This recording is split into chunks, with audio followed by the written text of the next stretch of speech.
Alright, we're back with the business strategy game, year 17, year 18 decisions. I'm all off on my years, I don't even know where I'm at anymore. So if you look at where we're at, so I'm going to show you what really happened here. We are in first place for year 17, and we are in first place game to date. So this is actually really exciting. If you look at where we went from year 16, we were in second place with a score of 93. And they had a score of 98. The BSG did. And now we're back. Well, we're in first place. We hadn't been in first place previously, so we're just really excited. And they fell quite a bit. I'm actually going to show you what happened. It's really exciting. So if you remember from last time, we were trying to figure out what was going to happen in the private label market, and we really thought we had an idea of what was going on. At the last second, I had come in with a market analysis looking at what could actually happen as far as capacity, and then found a trend. So we had been bidding high. If you look over the last couple of years, we've been bidding high and taking a good almost half the market. The BZs were doing about the same thing, and then the next year took about half the market, and we marked it up even higher and took about half the market. Everything's good. Well, they built a ton of capacity. They built the ability to make 3 million more pairs of shoes. So yeah, that meant they had a whole lot of extra capacity, and you know where it's going? It's going right into private label.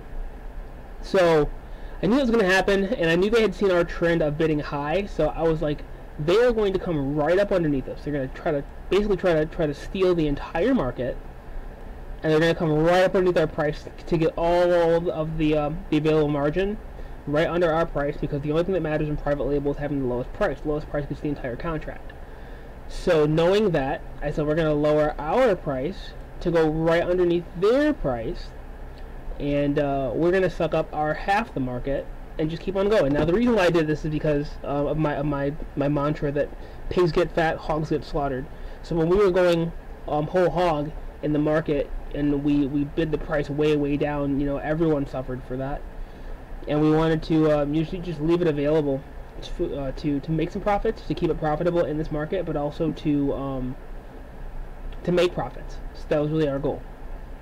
So coming into what actually happened in year 17, you can see that we anticipated they were going to come in high, which they did, higher than they had been before. We went underneath them just to make sure that we were clear and we could still get the profit we wanted.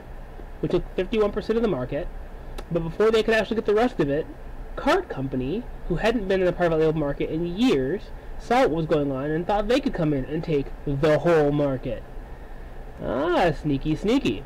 So they came in, they took the remaining market share, shutting out the BZs, and that's what dropped their score down so far.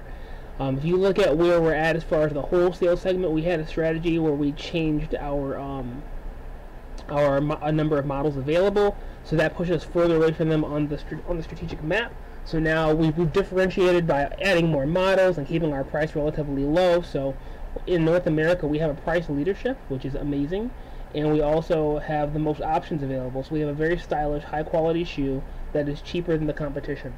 We're marketing very heavily. I mean, we're doing really good. We've taken over as the North American market leader, and you can see just a few years ago we were not at all the North American market leader, only having 20% of the market. So North America has shifted quite a bit in the last couple of years, and if you look at the rest of the areas, they've done about the same.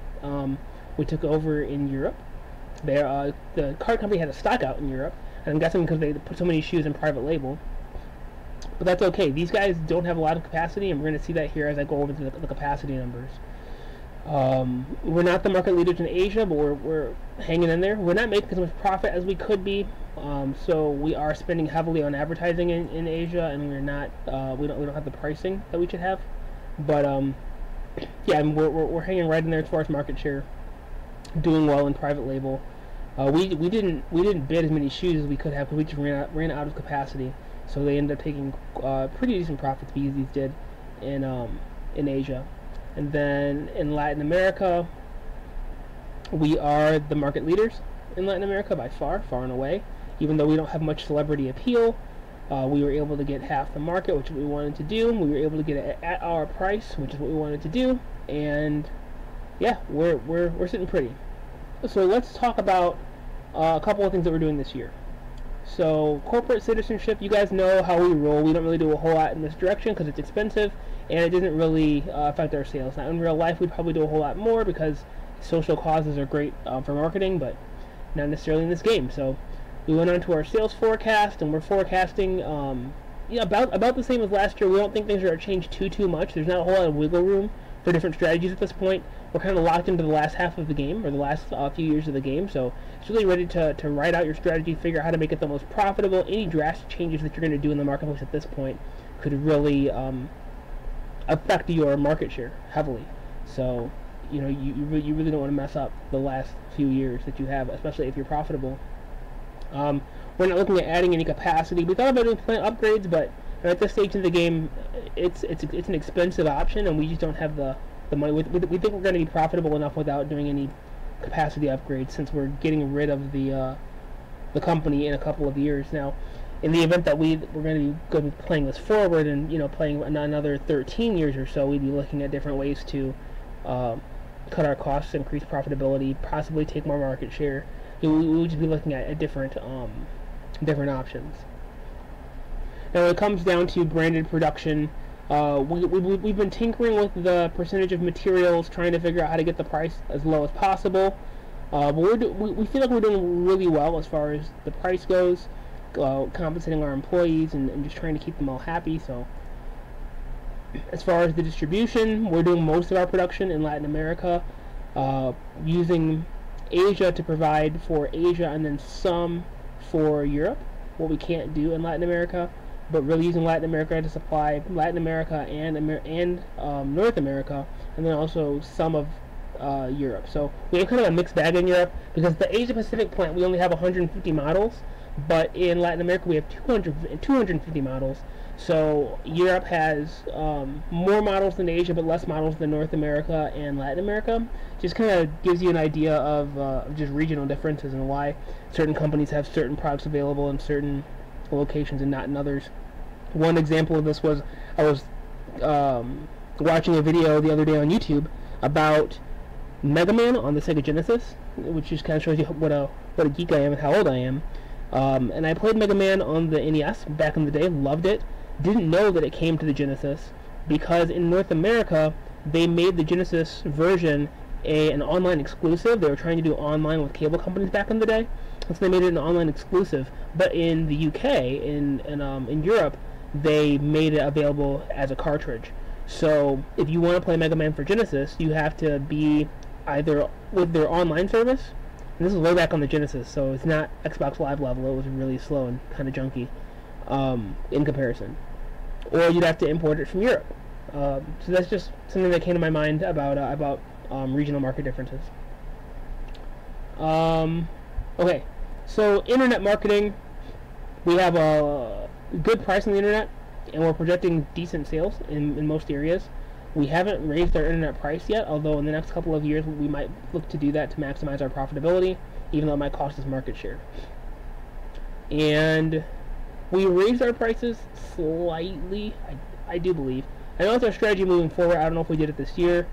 We have really low bids on these celebrities. We just don't place a lot of emphasis on celebrities. We want to keep the celebrities that we have, so we're going to bid higher for these guys next time, just to make sure that we keep them and we don't get shut out. But we don't really want to spend the money that they're spending on celebrities. We just don't see they're getting much of a return on it. And the private label, you know, we're going in actually under 50% of the market this time, because we just want to be able to sell what these other companies can't sell. So we want to maintain our leadership in Latin America. We actually want to discourage anyone from playing in Latin America, but we can still make profits even selling at this low price. So we're just going to do that, and we're just assuming that we're going to get this market, and we'll play low in this market as much as we need to, until people just get out, until they just don't want to play here anymore because it's just not profitable, and then we'll increase our prices in Latin America. Asia, this is the hottest market, so we don't want to get into much of a war here. And then Europe and North America, we're just going to see how it plays out. We're going high because, well, I'll show you why. I made a spreadsheet, so I'll show you why we're going high in North America and Europe, but it's because there's not enough capacity to fulfill demand moving forward. and unless the other companies build capacity, they won't be moving forward in the rest of the game. But also, we looked at building capacity, and we just can't figure out a way to make it profitable in the next 3 years. So it's going to cost us, what, $25 million to build, to be able to produce a million more pairs of shoes. And we just don't see making that kind of, we're not going to get that return back in a year, for sure. We're not going to sell 25 million more pairs of shoes in 1 year. We're not going to gain that kind of market share without a heavy marketing spend, heavy celebrity spend, and that's also going to reduce your return, because now you're not just spending 25 million on the facility, but you're also going to be spending on marketing and everything else. It's kind of like the whole movie business, right? In the movies, you pay your actors, you pay for production, all the special effects, etc. And so let's say you have $100 million budget for a movie, but then you spend another 50 to 100 million on marketing the movie, so now the movie has to make 200 million just to break even. So, you know, it's kind of the same way we're looking at it here, just break-even analysis. We're trying to figure out how many more pairs of shoes we'd have to sell in order to make up for the cost. And it's not necessarily 25 million pair, because we're going to make more than $1 per pair of shoes, but, you know, we're going to have to sell significantly more shoes in order to pay for that capacity. And at this point in the game, we're also looking at raising our prices to make our company more profitable, which is going to drop market share. So we're not going to need to sell as many shoes to make the same amount of profit. So we just have a different strategy moving forward in order to maximize our profitability, which doesn't require building capacity. I'm hoping the other companies don't have the same strategy. Otherwise, there's just going to be unmet demand in the market, and that's not good. That's really not good to have stockouts in a lot of different areas. So we're just going to see how it plays out.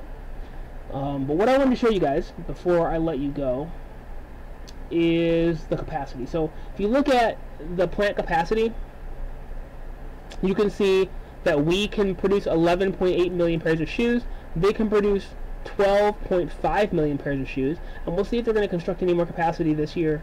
They seem to be tapering off, because they only built 500 last year. We're not building any, so they're just going to have capacity hanging out over here, which, you know, if they keep building, they'll be able to take advantage of some of the stockouts that I'm projecting, but at the same time, they're really going to have to gain market share to make it profitable. Otherwise, their profits will continue to dwindle, and their earnings per share will drop, and it's just going to be good for us across the board.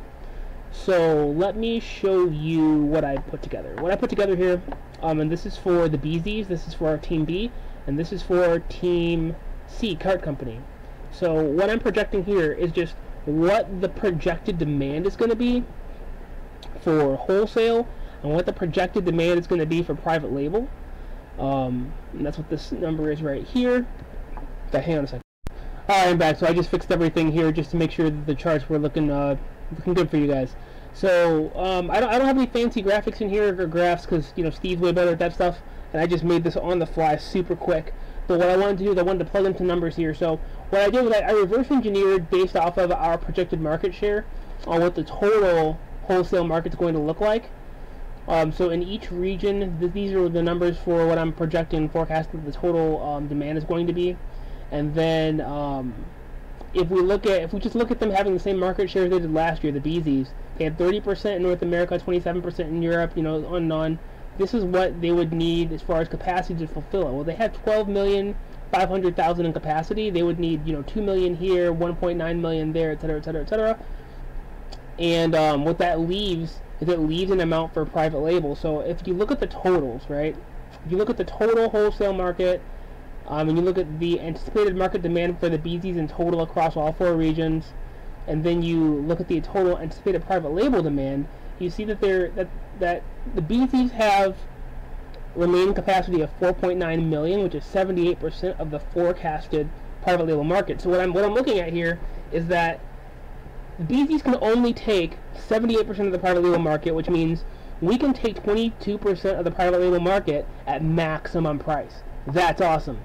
Over here, the cart company, they can't take anything in private label. They just can't. They don't have the capacity to do so. So they're out of the game.